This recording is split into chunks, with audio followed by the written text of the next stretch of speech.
And then today I got a phone call from the camp telling us that we are not allowed to cook anymore.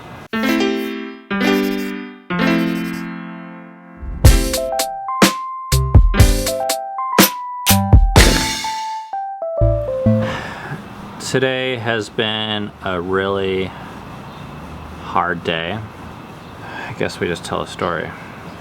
Last year, well, I'm gonna begin at the beginning, I guess.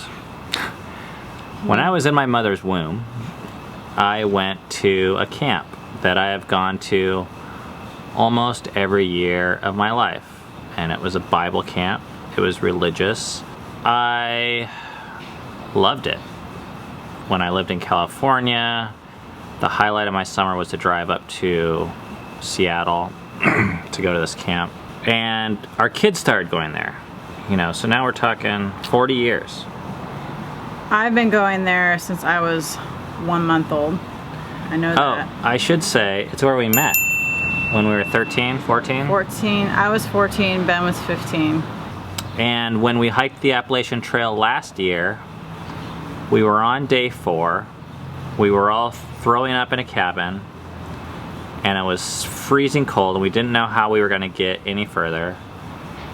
And we thought maybe if we can finish the trail by August 9th, which seemed impossible, we could go to this camp. And that idea, just that thought, motivated the kids so much that they hiked close to 2,000 miles at that point in a time that was a month earlier than we were planning on, all so they could go to this camp and hang out with their cousins. And we actually cooked in the kitchen. That's something we've done there a lot, volunteered as cooks. And I made some bomb-ass waffles. So this year, when my uncle was organizing the cooking crew, he calls us around January and asks, and it was kind of a no-brainer for us. It's a big deal to drive across the country. It takes us like 5 days to get there and all the lodging and gas.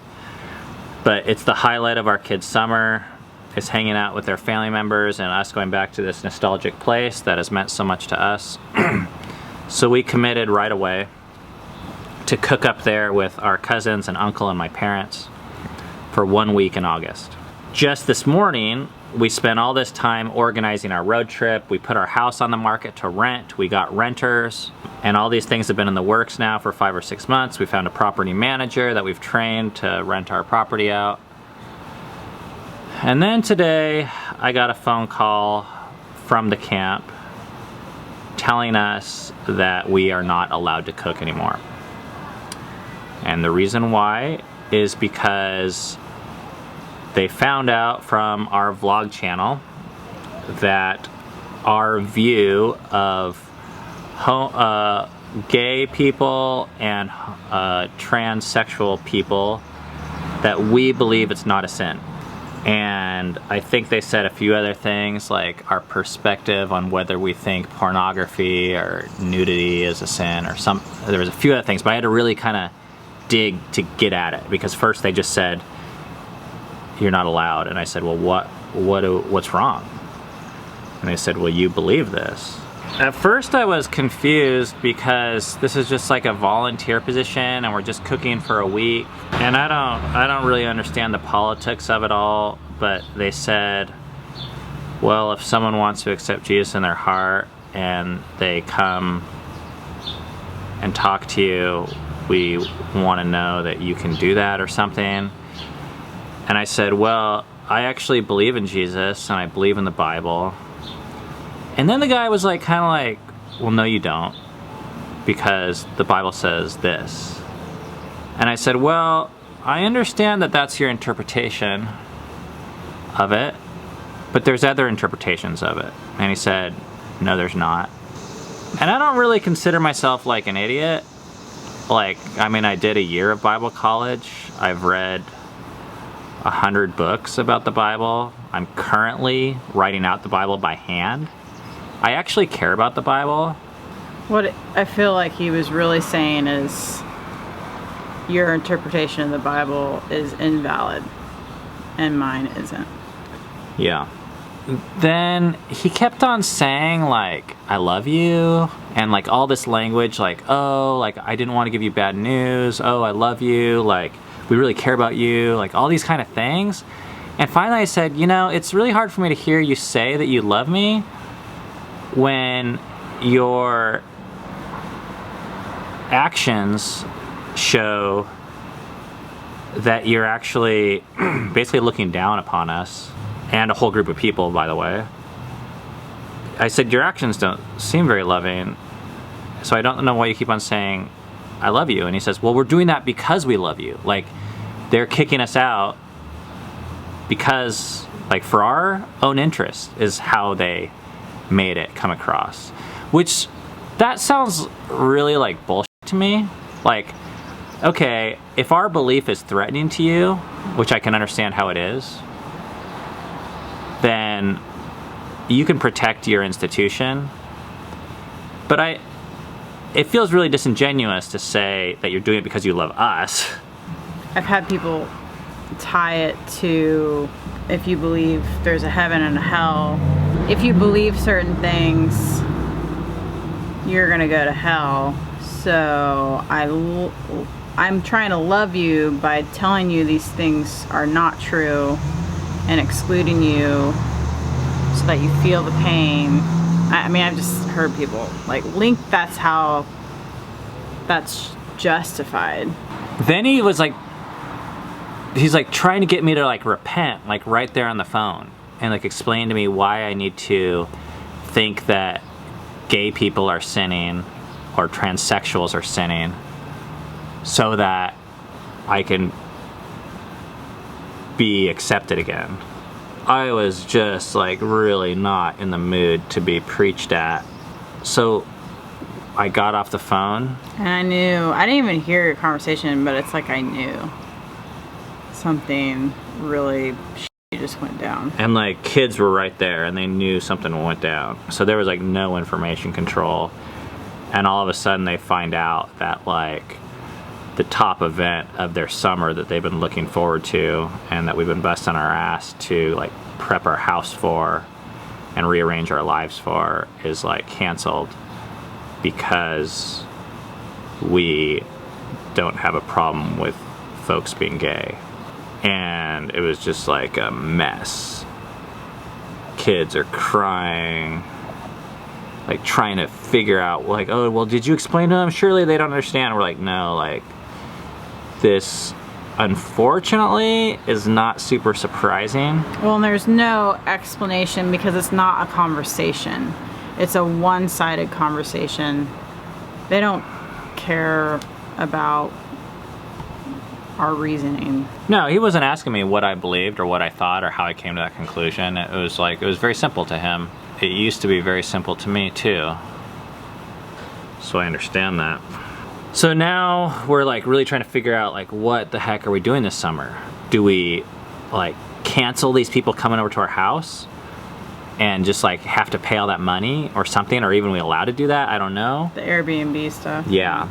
Or do we move out of our house and prep everything, which is gonna take probably like a week just for 2 days to move out? Yeah, feels really demotivating now that this has happened. So this was like our family reunion, and I was gonna make those campers some bomb-ass waffles, but now they're not gonna be getting those waffles, and they're probably all disappointed. I'd like to think. They would be if they tasted your waffles.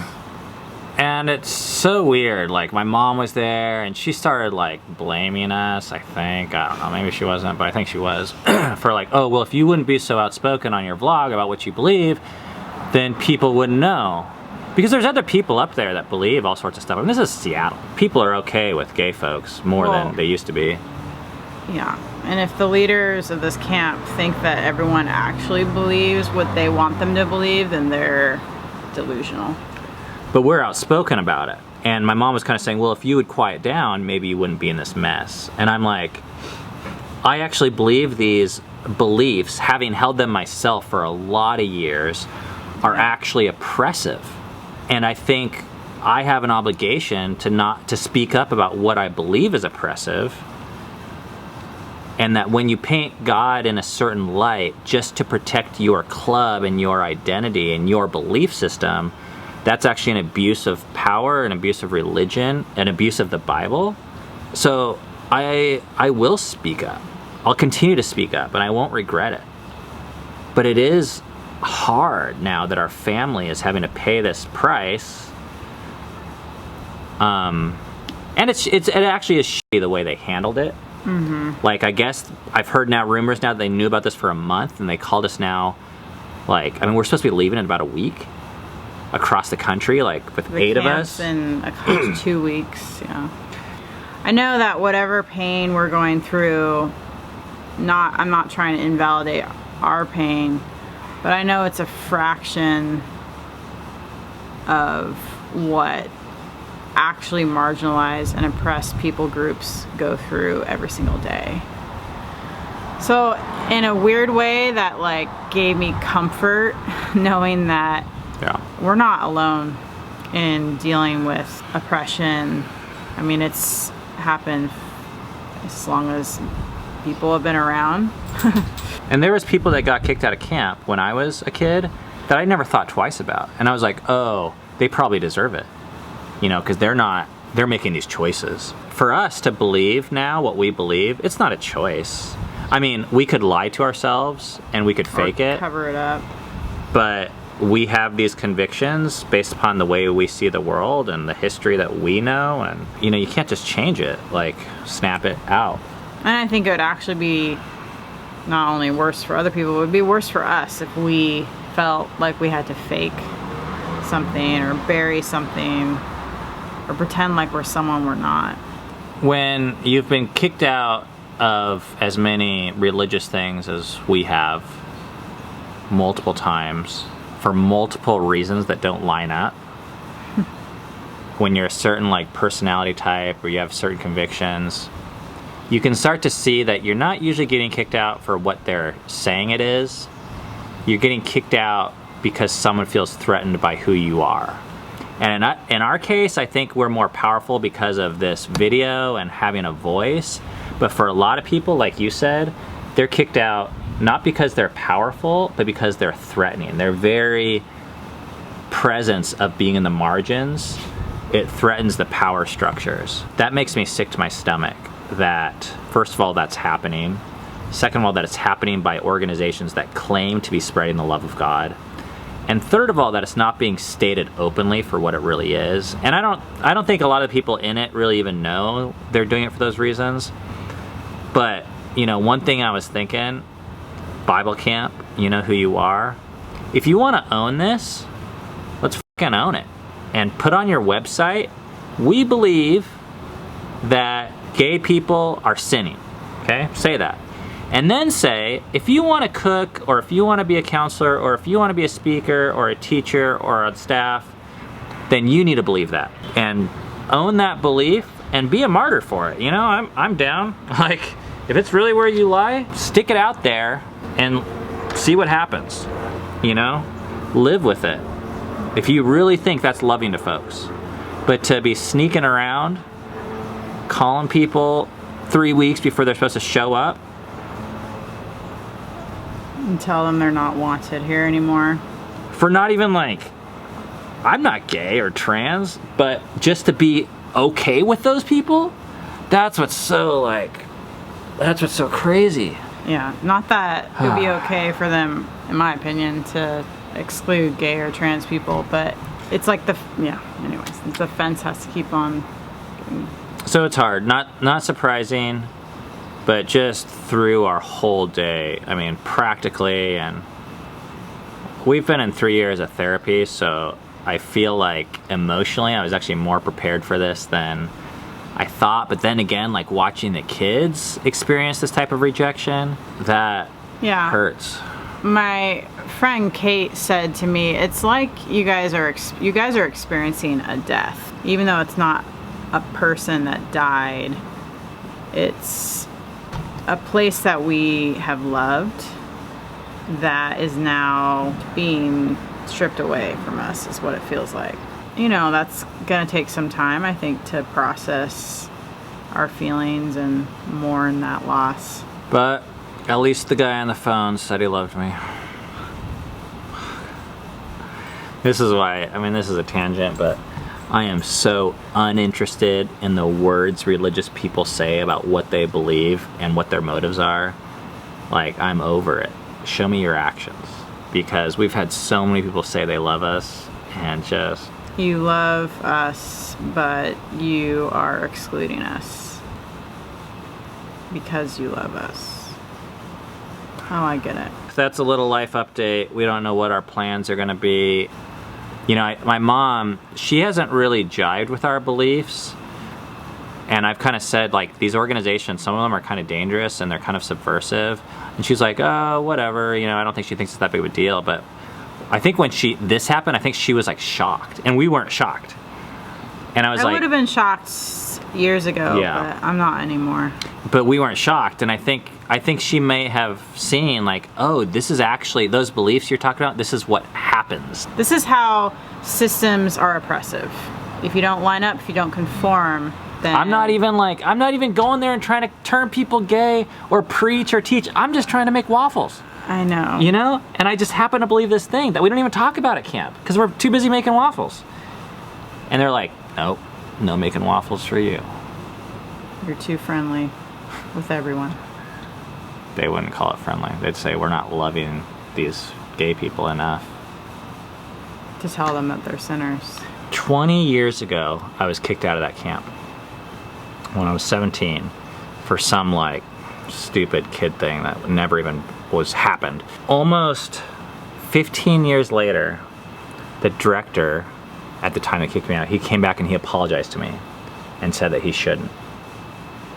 And with this belief system, I just have this feeling that in 20 years, the church or camp is, like, people are gonna know this is oppressive, like, this isn't cool, you're not gonna be able to get away with it. It's, like, pretty ignorant. And maybe they'll apologize to us. And to probably other people, because I'm sure we're not the only ones. So, hopefully. All right, see you next time.